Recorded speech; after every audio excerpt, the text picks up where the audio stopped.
हाँ साथियों नमस्ते। तो फिर से ये है कि कुछ टेक्निकल प्रॉब्लम्स हो गए थे, तो कुछ जो पिछले वाले वीडियोस थे वो अलग अलग क्वेश्चंस में कट गए हैं। तो उसके बाद का जो क्वेश्चन बच गया है उस क्वेश्चन जो सेट नंबर 1 है गणित का, हम लोग आजकल बात क्या कर रहे हैं, हम लोग आजकल जो जैक बोर्ड का जो मैथमेटिक्स का जो क्वेश्चन सेट है जो गणित का, आजकल उसको हम सॉल्व कर रहे हैं। तो इसका जो सेट नंबर 1 है उसका क्वेश्चन 26 से लेकर 40 तक को हम देखेंगे। इससे पहले वाले क्वेश्चन अलग वीडियो में हम कवर कर चुके हैं। तो आज देखेंगे 26 से 40। तो 26 नंबर क्वेश्चन दिया हुआ है, एक आकृति दिया हुआ है, उसमें थेल्स पर में लगाना होगा। आकृति ऐसा है, ABCD एक त्रिभुज है, ABCD एक त्रिभुज है, ABCD और E। अब इसमें दिया हुआ है कि जो BD है वो 2 सेंटीमीटर है, AE है 1.5 सेंटीमीटर और आपका EC है 3 सेंटीमीटर। तो AD पूछा है, AD ही निकालना है। तो हम इसमें थेल्स पर में लगा देंगे, AD बटा BD बराबर AE बटा EC, AE बटा EC। तो AE बटा EC, AD निकालना है, BD का मान कितना है 2, AE का मान है 1.5 और EC का मान है 3। तो 1.5 और 3 कैंसिल करेंगे 2 आ जाएगा। तो ED का मान कितना आ जाएगा 2 बटा 2, 1 सेंटीमीटर। 26 का सही आंसर है आपका D। 26 का सही आंसर D है। 27 नंबर है आपका कि दो त्रिभुजों के संगत कोण बराबर हों तो त्रिभुज समरूप होते हैं। इस कसौटी को किस नाम से जाना जाता है? इस कसौटी को हम जानते हैं ए समरूपता कसौटी, ऑप्शन नंबर C। 28 है, 28 दो त्रिभुज दिया हुआ है, दोनों त्रिभुज का तीनों कोण बराबर है। तो तीनों कोण बराबर है लेकिन भुजा अलग छोटा बड़ा है। तो 28 नंबर में जो है वो त्रिभुज ABC जो है वो समरूप हो जाएगा त्रिभुज PQR के। त्रिभुज ABC समरूप है त्रिभुज PQR, ऑप्शन नंबर A है सही इसका। 29 है कि दो समरूप त्रिभुजों के संगत भुजाओं का अनुपात 4:9 है। तो क्षेत्रफल का अनुपात क्या होगा? तो क्षेत्रफल का अनुपात क्या होगा? Area of triangle 1 equal by area of triangle 2। दो त्रिभुजों समरूप त्रिभुजों के क्षेत्रफल का अनुपात जो होता है वो उसके संगत भुजाओं के अनुपात का वर्ग होता है। तो आपको दिया है संगत भुजाओं का अनुपात 4/9 है, जिसका वर्ग करेंगे तो 16/81, option number C। Option number D। 30 में है कि एक समबाहु त्रिभुज की भुजा 2A है, उसके शीर्ष लंब की लंबाई क्या होगी? देखिए क्वेश्चन नंबर 29 तक हो गया।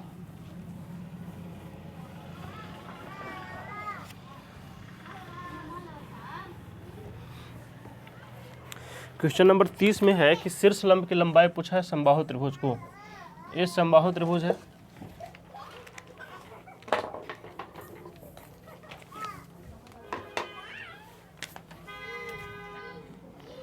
ये समबाहु त्रिभुज है। समबाहु त्रिभुज में A 2A है और A है और A शीर्ष लंब है। मान लिया कि A B और C है, तो A जो कोण है कौन सी वो 90 डिग्री है। तो ABC क्या लिखेंगे? त्रिभुज ABC एक समकोण त्रिभुज है और समकोण त्रिभुज में क्या होता है? कर्ण का वर्ग है वो लंब के वर्ग और आधार के वर्ग के योग के बराबर होता है। तो हमको AC निकालना है। तो AC बराबर क्या हो जाएगा? 2A का whole square minus of A का होल स्क्वायर। AC बराबर क्या हो जाएगा? कर्ण का स्क्वायर माइनस आधार का स्क्वायर का अंडर रूट। तो AC इक्वल टू हो जाएगा 4A का स्क्वायर माइनस ऑफ A का स्क्वायर। ये हो जाएगा √3 इंटू A। सही ऑप्शन है आपका A नंबर। 30 का सही आंसर है A। 31 नंबर है कि त्रिभुज ABC में AB 6√3 है, AC 12 है और BC 6 है। तो कोण B का मान निकालना है। आपका है AB 6√3 सेंटीमीटर, AB है आपका 12 सेंटीमीटर, AC है 12 सेंटीमीटर और BC है 6 सेंटीमीटर। आपको बताना है कि कोण B क्या है। तो हम इसको सबसे पहले चेक कर लेंगे कि AC का स्क्वायर बराबर AB का स्क्वायर प्लस BC का स्क्वायर है या नहीं। देखिए तो AC का मान कितना है? 12 का स्क्वायर, AB है आपका 6√3 का स्क्वायर और BC है 6 का स्क्वायर। तो 12 का स्क्वायर करेंगे तो 144 आ जाएगा, 6√3 का स्क्वायर करेंगे तो 108 और 6 का स्क्वायर करेंगे तो 36। 144 बराबर 144। इससे क्या आता है? इससे आता है कि त्रिभुज ABC जो है वो त्रिभुज ABC एक समकोण त्रिभुज है, कि त्रिभुज ABC एक समकोण त्रिभुज है। इसलिए कोण B बराबर कितना आ जाएगा? 90 डिग्री। एक समकोण त्रिभुज है इसलिए कोण B बराबर 90 डिग्री। इसका ऑप्शन नंबर कोण B बराबर हो जाएगा 90 डिग्री। क्वेश्चन नंबर कितना है? 31। तो 31 का सही आंसर C है। 31 का सही आंसर C है। देखिए 32 नंबर क्वेश्चन है, वो बोल रहा है कि वृत्त के केंद्र से 13 सेंटीमीटर दूर स्थित किसी बिंदु पर वृत्त पर खींची गई स्पर्श रेखा की लंबाई 12 सेंटीमीटर है। वृत्त की त्रिज्या क्या है? ए है वृत्त, इसकी त्रिज्या पूछा है, इसके स्पर्श रेखा की लंबाई और केंद्र से ये जो बिंदु है ए, इसकी लंबाई 13 सेंटीमीटर है, इसकी लंबाई 12 सेंटीमीटर है। तो ये जो त्रिज्या है इसकी लंबाई क्या होगी? तो ये जो त्रिज्या है इसका कोण कितना जाएगा? 90 डिग्री, क्योंकि त्रिज्या और स्पर्श रेखा के बीच का जो कोण होता है वो 90 डिग्री का होता है। तो ये क्या हो जाएगा? एक समकोण त्रिभुज हो जाएगा।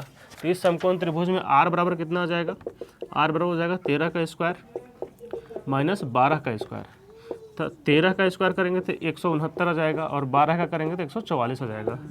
तो 169 में से 144 घटा दीजिए तो ये आ जाएगा आपका 25, और 25 का अगर वर्गमूल निकालेंगे तो ये आ जाएगा 5 सेंटीमीटर। तो इसका आंसर है 5। 32 नंबर, 32 नहीं है आपका 33 नंबर क्वेश्चन हो गया।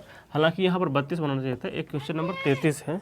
तो 33 का सही आंसर 5 है, बी नंबर। अब देखिए 32 देखिए, 32 बोल रहा है कि एक वृत्त की कितने स्पर्श रेखाएं हो सकती हैं? तो एक वृत्त की अनंत स्पर्श रेखाएं हो सकती हैं। एक वृत्त पर अनंत स्पर्श रेखाएं खींची जा सकती है। यदि वृत्त की सबसे बाहरी बिंदु से बात करें, बाहरी एक बिंदु से बात करें, तो एक बिंदु से 2 खींच जा सकती है, लेकिन अनेक बिंदु से अनंत खींचा जा सकता है। तो ये है क्वेश्चन नंबर 33।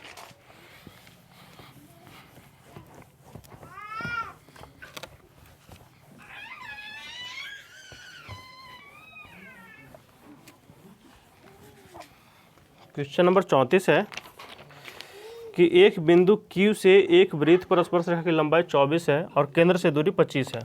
ठीक वही क्वेश्चन जिस क्वेश्चन की अभी हम बात किए कि एक वृत्त है, इससे केंद्र की दूरी और इसके स्पर्श रेखा की दूरी, केंद्र से दूरी 25 सेंटीमीटर है, स्पर्श रेखा की दूरी 24 सेंटीमीटर है। तो इसकी त्रिज्या क्या होगी? तो त्रिज्या और इसके बीच का जो कोण होता है वो 90 डिग्री। अगर त्रिज्या r है तो ये एक समकोण त्रिभुज होता है। अगर यहाँ पर O है, B है और A है तो AOB एक समकोण त्रिभुज है। इसलिए r बराबर क्या हो जाएगा? r बराबर कर्ण का स्क्वायर, कर्ण यहाँ पर 25 है, कर्ण का स्क्वायर माइनस 24 का स्क्वायर, तो 25 है। 25 का 25 गुना 25 करेंगे तो 625 और 24 का हो जाएगा 576। घटाएंगे दोनों को तो ये आ जाएगा आपका 49, और 49 का अगर हम वर्गमूल निकालेंगे तो ये हो जाएगा 7 सेंटीमीटर। तो सवाल नंबर 34 जो है, 34 का सही आंसर ए है। अब 35 देखिए, 35 में क्या है कि दो संकेंद्रीय वृत्त की त्रिज्या 3 सेंटीमीटर है और 5 सेंटीमीटर है। दो वृत्त है, संकेंद्रीय है अर्थात एक ही केंद्र है। बड़े वृत्त की उस जीवा की लंबाई क्या होगी जो छोटे वृत्त की स्पर्श रेखा है? देखिए एक वृत्त ए है और एक वृत्त ए है, तो बड़े वृत्त की उस जीवा की लंबाई क्या होगी जो छोटे वृत्त की स्पर्श रेखा है? छोटे वृत्त की स्पर्श रेखा है और बड़े वृत्त की जीवा है, यहाँ पर केंद्र है। अब देखिए 3 सेंटीमीटर और 5 सेंटीमीटर इसका लंबाई है। ए है 3 सेंटीमीटर और ए है 5 सेंटीमीटर।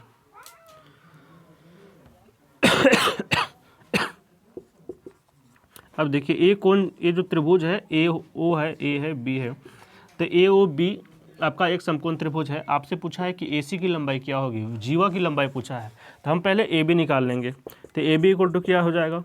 √5 का स्क्वायर माइनस 3 का स्क्वायर, क्योंकि ए क्या है? समकोण त्रिभुज है। तो ये हो जाएगा 25 माइनस 9 तो 16। तो ए बी कितना आ जाएगा? 4 सेंटीमीटर। अब ए बी 4 सेंटीमीटर हो गया, तो ए सी क्या है? ए सी है A B plus B C. अब दोनों 4 आएगा, 4 + 4 और ये हो जाएगा 8 सेंटीमीटर। तो आपका 35 नंबर क्वेश्चन जो है उसमें ये हो गया 8 centimetre. Question number option number A सही है।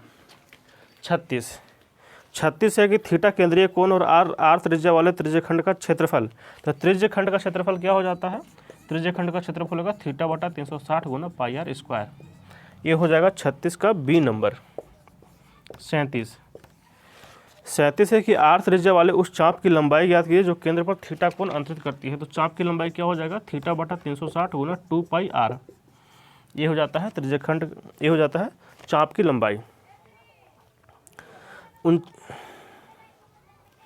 एक मिनट, ए है क्वेश्चन नंबर 38, ए है क्वेश्चन नंबर 38 और इसका सही आंसर है आपका 2πr θ/c। ए है सी नंबर। क्वेश्चन नंबर 37 ऐसा है 37 है कि वृत्त की सबसे बड़ी जीवा को क्या कहते हैं? तो वृत्त की सबसे बड़ी जीवा को व्यास कहते हैं। ये है question number option number C. 38 है आपका, 38 हो गया। 39 है कि 6 सेंटीमीटर त्रिज्या वाले एक वृत्त के त्रिज्यखंड का क्षेत्रफल क्या होगा यदि केंद्र पर 60 डिग्री का कोण अंतरित करता है? तो 60 डिग्री का कोण अंतरित करता है तो त्रिज्यखंड का क्षेत्रफल कितना हो जाएगा? 60/360 गुना त्रिज्या है आपका 6 सेंटीमीटर, तो 22/7 पाई आर स्क्वायर कर देंगे तो 6 गुना 6। देखिए ये हो जाएगा कैंसिल, 6 से 36 6 बार में, और ये 6 और 6 कैंसिल हो जाएगा, तो 22 गुना 6 करेंगे तो हो जाएगा 132/7 सेंटीमीटर स्क्वायर। अब अंतिम क्वेश्चन है कि 40 नंबर में, 40 नंबर बोल रहा है कि एक घोड़ा जो है एक रस्सी से बंधा हुआ है और रस्सी की लंबाई जो है वो 7 सेंटीमीटर है। उस भाग का क्षेत्रफल क्या होगा जहाँ एक घोड़ा एक मैदान में 7 मीटर लंबी रस्सी से बांध दिया गया है? उस भाग का क्षेत्रफल क्या होगा जहां घोड़ा घास चर सकता है? तो अब देखिए, अब ये नहीं बताया गया है कि मैदान में घोड़ा किस तरीके से बांधा हुआ है। जैसे देखिए कि मान लीजिए कि ये आपका मैदान है और अगर यहाँ कोना पर अगर 7 मीटर लंबा रस्सी से अगर घोड़ा बांधा हुआ है तो ये कहाँ से कहाँ तक चलेगा? यहाँ से यहाँ तक, इस वाले भाग में घोड़ा चर सकता है। लेकिन एक क्लियर नहीं है कि एक खूंटा कहाँ पर गड़ा हुआ है। अगर खूंटा को यहाँ पर गाड़ देंगे और फिर यहाँ से 7 मीटर करेंगे तो वो यहाँ से लेकर के यहाँ तक वाले भाग में चढ़ सकता है। अगर यहाँ पर घोड़ा को करेंगे तो ये पूरा इस भाग को चढ़ सकता है। ठीक है, तो ये क्लियर नहीं है कि खूंटा कहाँ पर गड़ा हुआ है, लेकिन हम ये मान के चल रहे हैं कि खूंटा यहीं पर होगा। क्वेश्चन में नहीं दिया है लेकिन संभावना इसका यही है कि यहीं पर होगा, अर्थात एक कोने पर खूंटा गाड़ा हुआ है और इससे 7 मीटर लंबा रस्सी से खूंटा घोड़ा बांधा हुआ है, तो ऐसे चलेगा। तो इसका क्षेत्रफल कितना हो जाएगा? क्योंकि एक कोण कितना है फिर 90 डिग्री, तो 90/360 गुना पाई आर स्क्वायर, 7 मीटर इसका लंबा रस्सी है तो पाई का मान है 22/7 गुना आर स्क्वायर 7 गुना 7, ये हो जाएगा 4, और ये 7 और 7 कैंसिल, 2 से 2 बार में 2 से 11, 11 गुना 7 77/2। तो ये हो गया आपका सेट 1 पूरा कंप्लीट हो गया। 40 क्वेश्चन थे इसमें, तो 40 क्वेश्चन पूरा कंप्लीट हो गया। बाकी क्वेश्चन अभी 26 से 40 देख लिए, बाकी क्वेश्चन पिछले वाले वीडियो में थे। तो आज की वीडियो में यहीं तक एक क्वेश्चन ये सेट कंप्लीट हो गया है। सेट 2 पहले ही कंप्लीट हो गया, आज सेट 1 था। बाकी सेट 3, 4 और 5 हम अगले वीडियो में लेकर आएंगे। और साइंस का सारा सेट कंप्लीट हो गया है, साइंस के सारे सेट हो गए हैं। तो अगले वीडियो में फिर आपके अगले साथ उपस्थित होंगे, अगले सेट के साथ। तब तक के लिए हमें विदा कीजिए, धन्यवाद।